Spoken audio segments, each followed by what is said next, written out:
கண்ணியமானவர்களே, நீங்கள் ஆசைப்படக்கூடிய அனைத்தையும் நிறைவேற்றி தரக்கூடிய நபி அவர்கள் துஆ கபூல் ஆகுவதற்கு அதிக முறை ஓதி பலன் கண்ட ஒரு 5 திக்ர்களை பற்றி இந்த ஒரு காணொளியில் நாம் பார்ப்போம். அஸ்ஸலாமு அலைக்கும். கண்ணியமானவர்களே, இந்த ஒரு 5 திக்ருமே ரொம்ப ஸ்பெஷலான திக்ர். இந்த ஒரு 5 திக்ர் நாம் சொல்லக்கூடிய முறைப்படி நீங்கள் செய்தால் போதும். நீங்கள் எவ்வளவு பெரிய தேவைகள் ஆசைகளை வைத்திருந்தாலும் அந்த ஆசைகளை நீங்கள் கேட்டு முடித்து உங்களுடைய கரத்தை கீழே விடுவதற்குள் உங்களுடைய அந்த தேவைகளையும் அந்த ஆசைகளையும் இந்த ஒரு திக்ர் நிறைவேற்றி தந்துவிடும். அப்படிப்பட்ட ஒரு மிகவும் பவர்ஃபுல்லான ஒரு திக்ர். இன்னும் நபி ஸல்லல்லாஹு அலைஹி வஸல்லம் அவங்களுக்கு எப்பெல்லாம் நெருக்கடி ஏற்படுதோ, எப்பெல்லாம் சோதனைகள் பிரச்சனைகள் ஏற்படுதோ, எப்பெல்லாம் ரசூலுல்லாஹ்க்கு மனக்கவலை ஏற்படுதோ, அப்போதெல்லாம் நபி அவர்கள் அல்லாஹ்விடம் கையை உயர்த்தி ஒரு விஷயத்தை கேட்கிறாங்க அப்படின்னா இந்த 5 திக்ருகளையுமே ஓதிட்டு தான் கேட்பாங்க என்பதாக பல கிதாபுகளில் பதிவிடப்பட்டு இருக்கின்றது.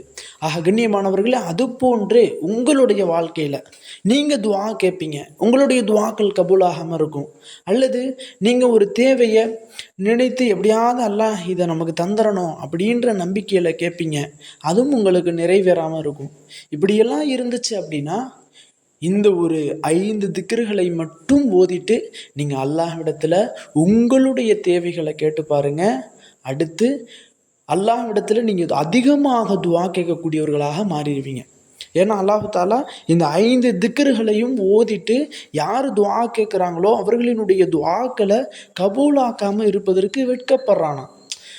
என்னுடைய அடியான் கேட்டுட்டானே, இந்த திக்ரை ஓதி கேட்டானே, அவனுக்கு நான் துஆவை கபூலாக்கி தரலையே அப்படின்னு சொல்லி அல்லாஹ் கவலைப்படுறானா, அல்லாஹ் சங்கடப்படுறானா, அல்லாஹ் யோசிக்கிறானா, ஏன் நம்ம கொடுக்கல அப்படின்னு சொல்லி வெட்கப்படுறானா.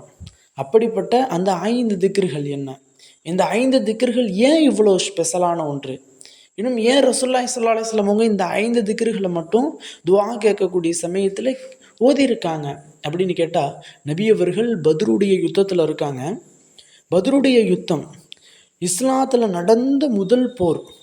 313 முஸ்லிம்கள் மட்டும், காஃபிர்கள் 1000 நபர்கள், 1000 வாகனங்கள், 1000 ஆயுதங்கள், இன்னும் 700 குதிரைகள், 400 ஒட்டகைகள், இப்படி எல்லா வசதிகளையும் கொண்ட ஒரு காஃபிர் படை. எந்த ஒரு வசதியுமே இல்லாத 4 கேடயத்தை கொண்டு 5 ஒட்டகங்களை கொண்டு அல்லாஹ்வின் மீதான நம்பிக்கையை வைத்து 313 சஹாபாக்கள் வெற்றி கொள்ளப்பட்டாங்க.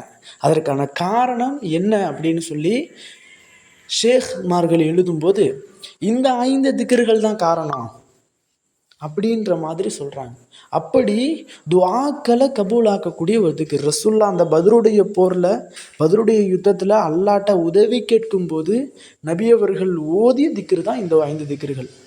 உங்களுக்கும் உங்களுடைய வாழ்க்கையில் எப்பெல்லாம் சோதனை ஏற்பட்டுதோ, எப்பெல்லாம் பிரச்சனை ஏற்படுதோ, எப்பெல்லாம் நீங்கள் கவலையாக இருக்கிறீங்களோ, எப்பெல்லாம் ஒரு விஷயத்தை ஆசைப்படுறீங்க, இந்த விஷயத்தை எப்படியாவது நாம் வாங்கி ஆகணும் அப்படின்னு நீங்கள் ஆசைப்படுறீங்களோ, அப்போதெல்லாம் இந்த ஒரு 5 திக்ருகளை மட்டும் நீங்கள் ஓதிட்டு அல்லாஹ்விடத்தில் உங்களுடைய துஆக்களை கேட்டு பாருங்கள். உங்களுடைய கரத்தை உயர்த்தி பாருங்கள். கண்டிப்பாக உங்களுடைய தேவைகள் அல்லாஹ் தஆலா நிறைவேற்றாமல் இருக்கவே மாட்டான். நீங்கள் என்ன கேட்குறீங்களோ அதை அல்லாஹ் அப்படியே கொடுத்துடணும். நம்பலை அப்படின்னா ஒரு டைம் நம் சொல்லக்கூடிய முறைப்படி நீங்கள் செஞ்சு பாருங்கள். கண்டிப்பாக நீங்கள் நம்மளுடைய கமெண்டில் எனக்கு நடந்தது, எனக்கு நிறைவேறியது அப்படின்னு சொல்லி நீங்கள் கமெண்ட் பண்ணுவீங்க. அந்த அளவிற்கு ஒரு பவர்ஃபுல்லான திக்ர். இந்த திக்ருகள் பல சஹாபாக்களினுடைய வாழ்க்கையில் பல மாற்றங்களை ஏற்படுத்திய திக்ர், பல அதிசயங்களை ஏற்படுத்திய திக்ர். பல சஹாபாக்களினுடைய மரண நேரத்தில், பல சஹாபாக்கள் இந்த ஒரு நேரத்தில் எதிரிகளால் கொல்லப்படக்கூடிய நேரத்தில் அந்த எதிரிகளிடமிருந்து பாதுகாப்பு பெறப்பட்ட ஒரு திக்ருகள். அந்த திக்ருகள் என்ன, அதை எப்படி ஓதணும் அப்படின்னா, நீங்கள் எப்போதுமே தொழுகை முடித்த பிறகோ அல்லது ஏதாவது ஒரு நேரத்தில் நீங்கள் துஆ கேட்கலாம் அப்படின்னு சொல்லி ஒரு இடத்துல அமருவீங்க. அந்த இடத்துல துஆ கேட்பதற்கு முன்பு நீங்கள் நல்ல உடல் சுத்தத்தோடு உடை சுத்தத்தோடு இந்த 5 திக்ருகளையும் ஓதிட்டு உங்களுடைய தேவைகளை கேளுங்க. கண்டிப்பாக எல்லாம் நிறைவேற்றி கொடுத்துருவான். அந்த 5 திக்ருகள் என்ன, ரொம்ப சிம்பிள், நம்ம எல்லாருக்குமே தெரிஞ்ச வேர்டு தான். என்ன அப்படின்னா, முதலாவதாக பிஸ்மில்லாஹிர் ரஹ்மானுர் ரஹீம் சுபஹானல்லாஹி வபிஹம்திஹி. இந்த ஒரு வார்த்தை எந்த அளவிற்கு ஒரு மிக முக்கியமான வார்த்தை அப்படின்னா, நம்மினுடைய நன்மை தராசி உயர்த்தக்கூடிய வார்த்தை. இரண்டாவதாக சுபஹானல்லாஹி வல்ஹம்துலில்லாஹி வலா இலாஹ இல்லல்லாஹு அல்லாஹு அக்பர் என்ற இந்த திக்ர். இந்த திக்ரும் ரொம்ப பவர்ஃபுல். அல்லாஹ்வினுடைய அரிசையே நடுங்க வைக்கக்கூடிய ஒரு திக்ர். மூன்றாவதாக ஹஸ்புனல்லாஹு வ நிஅமல் வக்கீல்.